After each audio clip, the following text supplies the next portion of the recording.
Hey guys, welcome back. I hope you are having an amazing day. Let's get right into the stories. The first one is an entitled People story. The housing market in our area had been in a slump for quite some time, leaving the house next to mine vacant for what felt like an eternity.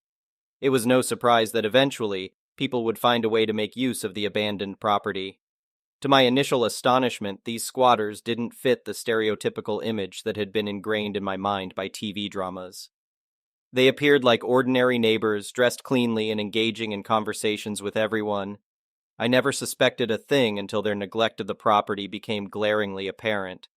As time passed, the signs of their squatting became more evident.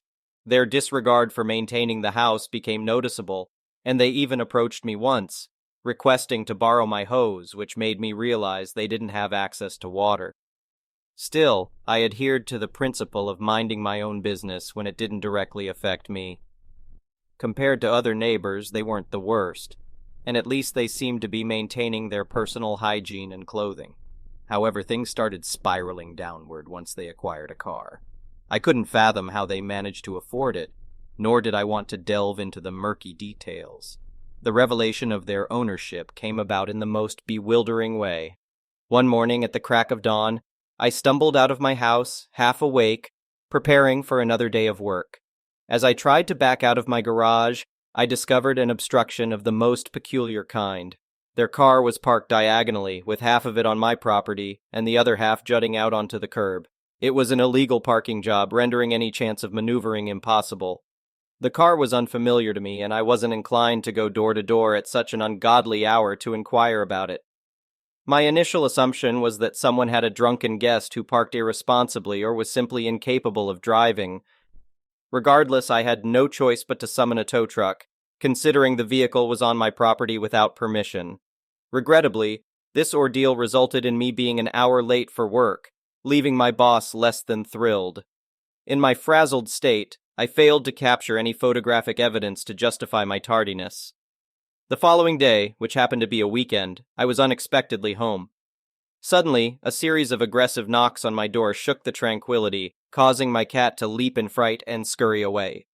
Something instinctive told me that trouble had arrived, even before I caught sight of my irate squatter neighbors through the peephole. Without giving me a chance to react, the man erupted in anger the moment he laid eyes on me. Squatter. "What the hell happened to my car?" Me. "Your car was—" He rudely cut me off, unwilling to let me explain. Squatter. "I know it was right here. I returned yesterday and poof, it disappeared." Me. "Yes, I did see your car in the morning when—" Once again he interrupted me, failing to let me complete a sentence. Squatter. "See, that's precisely why I left it here. I assumed you'd keep an eye on it and now it's vanished." Me. "Please, let me finish. Your car was blocking my garage, preventing me from leaving for work. So, I had no choice but to call a tow company to remove it since it was illegally parked and trapping me." Squatter. "Why didn't you simply inform me?" Me. "I'd never seen this car before, so I had no way of knowing it belonged to you. If you contact the tow company, they likely still have your car, and you can retrieve it." The man, however, harbored delusions of entitlement, demanding that I cover the fees associated with reclaiming his car. I staunchly refused, which further fueled his rage. His presumed wife stood silently beside him, observing the spectacle. Little did they know my porch camera had captured their entire verbal assault, providing digital evidence of their illegal occupation. In addition, I had shared the information about these disruptive squatters with other neighbors, amplifying the complaints lodged against them. With my video evidence and their multiple infringements, the sheriff's department was soon involved, escorting them off the property. The fate of their car remained unknown to me, but I fervently wished that this outcome awaited all troublesome neighbors in similar stories. Had the man not displayed such erratic behavior, he might have continued living next door undetected for an extended period before eventually being ousted. The audacity he displayed by blocking me in and then demanding compensation for his own misdeeds rendered any empathy or leniency null and void. They would likely move on to squat elsewhere, and my only hope was that they wouldn't inflict their disruptive presence on any more innocent individuals. While I empathize with the hardships faced by many, resorting to illegal means and antagonizing neighbors surely wasn't the solution. The next one is a pro-revenge story. I used to work for a married couple, Billy, M52, and Gigi, F44, who owned a business services and public relations agency. It lasted more or less for a year. They seemed nice and humble, but in reality they were shady and untruthful. The company began to falter because of poor management and zero intention to prioritize. Billy was your baby-faced next-door neighbor type. He looked about 10 years younger and had a kind smile. He was soft-spoken and had an artistic and creative flair to him. Gigi looked matronly with a Mother Earth incarnate attitude towards her children. She prided herself on being ruthless when it came to giving her family only the best. She could be really nice when she wanted to, but I found out early on that she was 100% adept at gossip and being two-faced. The company's constant changes were a red flag. They went from business services plus PR agency to an IT provider to a business incubator to indie beer partners. What I'm trying to say is that they tried to dip their donut in everyone's coffee, figuratively. Some of us had no real way to escape. The lady working next to me was already 67 years old and scared that no one would hire her. I wasn't in a great place either. We were 8 employees in total. They wouldn't lay anyone off because they believed that the employees should quit. They paid us only a portion of our salaries, incomplete weekly payments. Employees would run for the hills once they found a better job. Some of us were stuck. It was horrible. Then, they would pay the normal rate for a month and then do it again. They never cut down on their luxury expenses, so the wife would post her shopping sprees or arrive in a new car like it was nothing. Zero empathy. Very insensitive. The husband was obsessed with making it big time. So much so that he sometimes failed to see an opportunity right in front of him. He said he was Coca-Cola's brand manager. I swear I looked it up and could never find any reference. Gigi had a display full of small local magazines, mostly about design and architecture. They were very proud to be a team member, but in reality, they just helped them print 2 issues. They wanted big business only, but in the meantime, looked down upon tangible potential clients. Like the young Latino couple who showed up trying to learn more about their services. They seemed lost because they wanted someone to help them set up a coffee business and had no idea how it was done. I talked to them and helped them into the waiting room. They even showed up with their baby in a stroller. That means they must have driven by and decided to come in. An impulsive client should be retained. The guy said his grandpa had a farm, and he wanted to create an import/exports company. Once Billy showed up, he listened for a bit, then kind of gave them a sort of abrupt dismissal. That was a dick move, because that couple opened their own business with someone else and even have a FB page. It could have been Billy. Billy lined his office walls with posters of Steve Jobs and Elon Musk. His wife, the chief enabling officer, put up signs on each room. The main employee area was the machine room. Billy's office was the chamber. The conference room was a meeting of the minds. Every time an employee disagreed with Billy during a brainstorming session, Gigi would call them aside and tell them that Billy is your boss. You need to know that he is brilliant and a genius. I want him to have that taste of success. I experienced that firsthand. I also hated brainstorming because that was never in my job description. They just wanted to pick everyone's brains. In the meantime, we had to see the Pandora jewelry, the expensive makeovers for their daughters, and the weekend at the spa updates on FB. Gigi's captions were usually about rewarding herself after a hard week or because she deserved it. Oh, and I'd like to mention that they bought into the social guru phrases about emotional direction. So if an employee ever got angry, Gigi would tell you, remember the one who gets angry is the one who ends up losing. For anyone who's been in this situation, you may understand how painful it can be. You cannot leave the job because you have no other job waiting for you. And pathetic as it may sound to some income is better than no income at all. This is an involuntary compromise and it's abusive. Why were we expected to pay for their luxuries via incomplete wages? My best friend's ex is into coding and programming and he agreed to help. If it didn't work out, at least we would have something to laugh about. We created a kick-ass fake website with a matching LinkedIn and the whole 9 yards. To make a long story short, this was supposed to be an investment company, and my friend would be very casual, nothing too eager. He started by liking my employer's FB page, then comment. Before we knew it, my boss took the bait and was engaging. They exchanged emails and he was eager to share all his projects and ambitious crap. On the other side, the investor sent him a list of requirements like proof of concept, employer payroll, EIN hash, etc. The investor agreed to work with them if they could prove they were legit and up to date. No bank account or confidential info was asked. Within 3 weeks, I was paid the equivalent of the 2 months and a half I was owed. The investor did an about-face and never contacted him again. I left the job as soon as I could.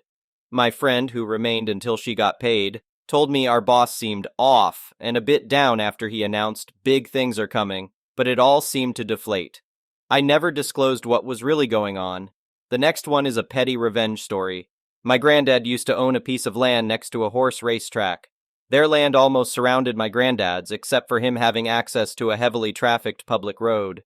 The racetrack was laid out in such a way that their exercise track was placed north of my granddad's land, while the main track with the stadium was placed to the south. Way back when the racetrack was built, they had asked my granddad if they could transport their horses across his land. There was already a maintenance road in place, and as they only moved their horses, he didn't really mind, as they also supported the local village. As a small thank you for this, they allowed him and his guests to watch the races for free. Normally, it cost around $5 in our local currency. Not that much. But it allowed him to take me and all my cousins to watch the horses for free. Anyhow, fast forward a couple of years, and my granddad passed away. My mother, who inherited the land, tried to bring her grandchild, my niece, to the racetrack to see the horses just as my granddad used to do. At the counter, she is told that she has to pay for admission, not really that big of a deal, as she thought that they didn't know that she now owned the land. However, when she writes to the track to rectify the situation, they tell her that she won't receive admission free, as it was a one-time deal they had struck with my granddad that was now off. Enter the petty revenge. A few months later, when we had planned to cut down some of the trees for lumber, my mother told the contractors to accidentally leave 1 or 2 logs across the maintenance road. The racetrack, now having to load their horses on trolleys as they had to use the busy public road instead of our maintenance one, almost immediately sent an email to my mother apologizing and offering her the same deal as my granddad had received if we would remove the logs. She only informed them that the one-time deal they had struck with my granddad was off. In the end, after some wrangling, we ended up with a deal where they now have to pay my mother around $400 every month, in addition to her and her guests having free admission. The next one is a malicious compliance story. At the beginning of the COVID lockdown, the company that I work for put out a notice to all clients that we would not be doing occupied repairs unless it was an emergency. Less than a week into the lockdown, one of our clients decides that our notice does not apply to them.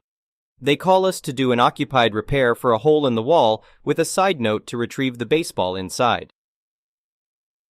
The following morning, I checked in at the leasing office and tried to give as little information as possible regarding where the hole was and any details about what I was about to encounter. I was told that they wanted the ball back because it was autographed and very valuable. Their kid was playing with it in the apartment. I was also informed to try and keep it to a minimum because the resident was paying for the repair. I wish they had told me how difficult the resident was going to be. I went to the apartment, introduced myself to the resident, and was greeted with, "What, they couldn't find a Mexican to fix my wall? They sent the cracker to make my home look like crap." I tried to assure her that I could fix the wall, but she just slammed the door in my face. I returned to the leasing office and explained to the assistant maintenance supervisor, AMS, what had just happened. He just said, "Here we go again. Let's go, I'll talk to her."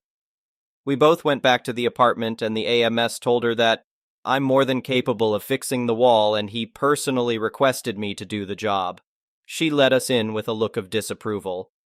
I started the job by spreading out a drop cloth and plastic and cutting out the already baseball-sized hole bigger, so I could see and feel around for the ball. That's when I determined that the wall was a staggered wall and I wouldn't be able to find it. For those who don't know, a staggered wall is 2 walls built with an inch of space between them, used for muffling noises and often used to hide plumbing. I told the AMS that she really wanted that ball, and I was going to need to open the wall even more. He went to talk to the resident, and all I heard was her yelling, "I don't give a damn if he has to open the entire wall. I want that ducking ball." The AMS came back and motioned for me to take a step outside while he made a phone call. A minute later, my boss called me telling me when I get the okay, do whatever I need to find the ball and keep track of my time. At that point, I realized I was going to open up a wall just to find a ball. The property manager showed up with a paper in hand and had the resident sign it, then turned to me and said, "Go for it." I began taking out the lower half, pulling out the insulation, looking high and low. About 1.5 hours later, we found it in the insulation wedged between the plumbing and a stud of the neighboring wall. The AMS let the resident know we found it, and she went to collect the baseball, freaking out. The AMS reminded her that she didn't give a damn if I had to open the entire wall. Needless to say, I closed up the wall, not leaving any signs of it ever being opened. The paper the property manager had her sign was to ensure the resident would cover all costs. So what should have been a $200 job turned into a $1,000 job, and the autographed baseball turned out to be worth less than expected. The autographs were from college players who didn't go pro. Hopefully, she learned something from this. The next one is an entitled people story. I recently posted about my estranged sister who had not been in contact with our father in the past 6 years, and me. Her ex-husband and I were both trying to get access to their son's college funds set up by my father prior to the family even having his funeral. My estranged sister was only married to her son's father for just over 4 years. The son's father was nearly 10 years older than my sister and had a tween-age daughter, Bree, when they got married. Bree hated my sister. She really wanted her parents to get back together, even though her mother had married someone else. She thought my sister was keeping her parents from reconciling. I believe that during the 4 years, Bree only saw my parents a handful of times, at most 4, 6 times. My sister and Bree's father divorced either just before or right after Bree's 16th birthday. After the divorce, none of the family had contact with Bree or heard anything from her until she started college. Around the time she started college, she contacted me to inquire if my parents had a college fund for her. She remembered that my sister mentioned our parents set one up for her half-brother, so she thought they would have one for her too. I informed her that they only set up college funds for their actual grandchildren, not any of the step-grandchildren. Unfortunately, between my two sisters, there have been a lot of step-grandchildren who have come and gone over the years. Anyway, on to recent events. No one in our family has heard anything from Bree in about 10 years now. Apparently, Bree's father told her about our dad's passing, so I received a message from Bree. She said, "I heard your father died. Did he leave me anything? I am getting married later this year and I could really use the money to help pay for my wedding." There were no condolences, no "sorry to hear about his passing," just straight to "did he leave me anything?" When I received her message, I had not even received the official death certificate from the state, which is necessary to begin dealing with any of the estate issues. I have heard stories about greedy people who show up out of nowhere when they think there might be an inheritance or something. But I am still amazed by the way some people behave. I also fear that this will not be the only inquiry about possible inheritance I am going to receive. The next one is an entitled parent story. I'm a 25-year-old male and married to a 26-year-old woman named Carol. Her mother, Danielle, who is 61, is a complete bag of garbage, and that's the nicest thing to say. During Carol's childhood, Danielle would always belittle Carol and manipulate her into the most absurd stuff, often claiming that her father abandoned them in Colorado to seek fame and fortune in California, and refusing to pay child support. In reality, she would spend the child support on herself, buying books and clothes instead of supporting her daughter. Danielle even changed Carol's last name on her Social Security to match Danielle's last name when Carol was a little kid. This made it incredibly difficult for Carol to find a job as an adult because she was considered an illegal alien by the U.S. government. Her birth certificate had one last name, while her Social Security card had a different last name. Danielle also had a low-paying job and had to get an apartment under Carol's name due to Danielle's poor credit history. Carol had a credit score of 0 because she was only 18 at the time and didn't have her own bills to pay. Despite Danielle constantly pressuring Carol to get a job, Carol couldn't do so because of the name issue. Eventually, they were evicted for failing to pay rent because Danielle's job couldn't cover the expenses of a luxury apartment, and they had to move in with Carol's grandma. Later, Danielle lost her job during the COVID-19 pandemic and has been unemployed since then. There are many more instances of Danielle taking advantage of her own daughter, but I won't bore you with all the details. Now, on to the story. In late 2021, while Carol and I were engaged, she decided to join the U.S. Navy. She legally changed her name on the Social Security card to match her birth certificate and provided her recruiter with child custody papers as proof. She enlisted, completed basic training, finished her A-schooling, and received orders to serve on a ship. We got married in September 2022 before she was deployed to Virginia for her new assignment. While Carol was serving in the Navy, I packed my belongings to move to Virginia myself.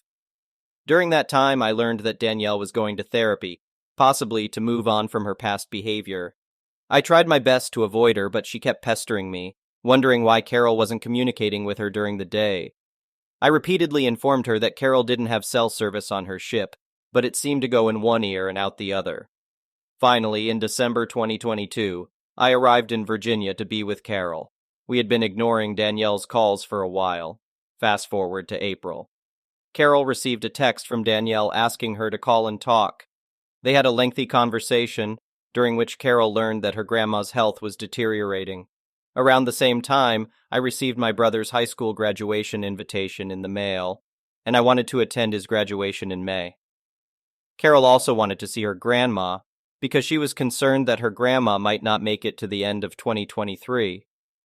Danielle seemed unusually nice, and both Carol and I thought she had changed because of the therapy she had been receiving. So, last week we flew back to Colorado and Danielle lent us her car while we were there. She continued being overly nice to us, behaving like a decent human being. We witnessed my brother's graduation ceremony, and Carol got to see her grandma. During our visit, we discovered that Carol's grandma wanted to move to a safer place with Carol's aunt due to her declining health. Additionally, Danielle had to find another place to live because, in her eyes, nobody wants to take me in because the family doesn't like me. We explained that we couldn't help her because we were living in a small 650-square-foot, one-bedroom apartment on the other side of the country. Once again, Danielle became even nicer to us while we were still in Colorado. I even warned Carol that her mother's sudden kindness could lead to something negative in the future, considering her history.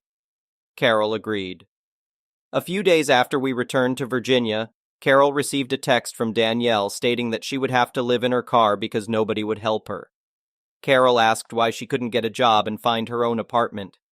Danielle responded, "I can't get a job at my age.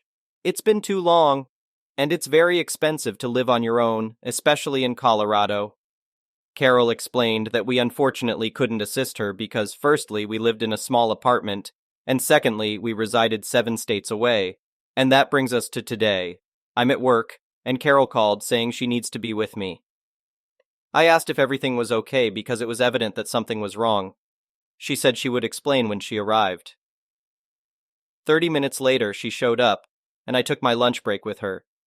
She told me that her mom had actually asked for $1,000 to move from Colorado to Virginia, so she could be with us. $1,000. We had informed her multiple times that we couldn't help because we didn't have the space, let alone the $1,000 to spare as we lived paycheck to paycheck. I was shocked. Carol mentioned that her mom's recent excessive niceness had seemed too good to be true, just as I had suspected. Either she didn't receive the necessary therapy or she had been lying. There was no way to confirm the truth.